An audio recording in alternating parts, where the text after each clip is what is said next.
गसाइगावनि MLA जिरन Basumatary सार आरो एरखां खाख्लारि आदा बिथांमोना बुंनायखौ आङो एसे नायदों, नायजोबनाय जायाखिसै। जिखि जाया आङो गसाइगावनिफ्राय जिरन सार एमएलएआ आंखौ गोबां गाज्रि रायबाय नालाय बिदिबाय। बेनिखाय आं थालिर थख्ला लानानै माबायाव सालबारियाव फैनो गोनां जादों आरो बिराद गाज्रि रायथायबायलै आयौ थानो हायि जाहैबाय आंखौ। माने आंहा बेयाव मा होनना बुंगोन, बै गसाइगाव आंहा बिराद साल्थिफोर दङ नालाय, साल्थि मोननायाव आं गय फुलिसो नायनो थांदोंमोन। गय पेपार खालामगोनदां, उनाव माय फिथाइ मोनगोनदां होननानै गसाइगाव गय फुलि नायनो थांदों आरो आयौ। बिराद गाज्रि रायबाय आंखौ एमएलएआ। ओइ नों उदालगुरिनिसो, क'क्राझारनि नङा, नों मानो फैदो होनलायनाय जाबाय। दा बेखौ गिना आं सालबारियाव फैबाय, आं मिथिबाय। दा गावहा आंखौ उदालगुरिनि होनबाय, ओइ गसाइगावनि क'क्राझारनि नङा होनबाय, आरो मैया गावहा बिटिआरनि बाहेरनि माबानि गुवाहाटीनिसो बिजेपि जमा लाना फैनानै मिटिं खालामफैबाय आरो। दा मा जाखायो नङा होमबा, आंखौ रायबाय गावहा उदालगुरिनिसो क'क्राझारनि नङा होननानै, आरो गावहा बिजेपिनि मानसि लाना फैबाय आरो गसाइगाव जमा। बिदि जादोंब्लाबो दा बिनिखाय आं गिना फैबाय आरो दा बे लेंहरबा थांसिगोन आं।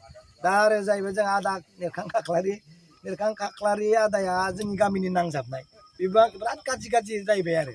दाथ' रायथो मा होनना बुंदों, जोङो एम्फौ मानसि नालाय रायजागोन, एम्फौसो होनना बुङो आंखौ प्रमद साराबो। दा बै एरखां खाख्लारि आदा मोनानो आंखौ ओइ माबायाव UPPL फैदो, माल मोनगोन होनग्राया बिसोरनो एकदम माने UPPL नोंसोर बायदिया लिडार जाफैनांगौ, गोदान नेतृत्व फैनांगौ होनग्राया बिसोरनो आयं आंखौ मिथिबाय। औ होमबालाय बिसोरनो दा माबाया मा होनना बुंगोन, बिल मोनगोन, एकदम माल मोनगोन होनग्राया बिसोरनो। दा नै दाखालि मैया फैसासेयाव उन्दुनाय नुवाखै होनबा माबायाव निउसाव, बिनिखै डाबल होनो नागिरदों आंनो, आरो डाबल होगोन आंनो, एकदम बिराद लिडारगिरि जाफैनांगौ आरो आं UPPL बेबायदि।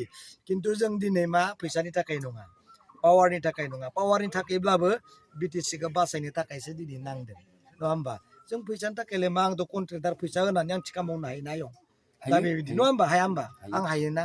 दा बेनिखायनो आङो रायजोखौ ओरै बुंनो सानदों, दा आं मोनसे मेथाइ खननो नागिरदों आयं। नै मैलाफोर दंना गैया, मैला फैलाय नै ओरै फै, आं खनना होनसै नै खोनासं, नै आं नै रोजाबसै नै।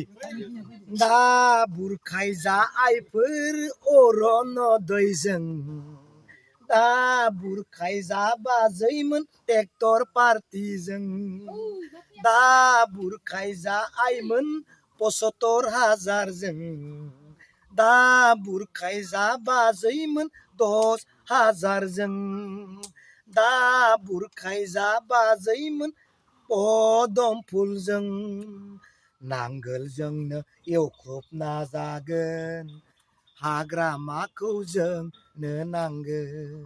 नाङा होमबा आं, जोंनो हाग्रामाखौ नांगोन, बुरखायजा नाङा। बेनिखायनो आइमोनखौ बाजैमोनखौ बुंजोबना हो, मिथिबाय। बिसोरनोसै, गोजोन।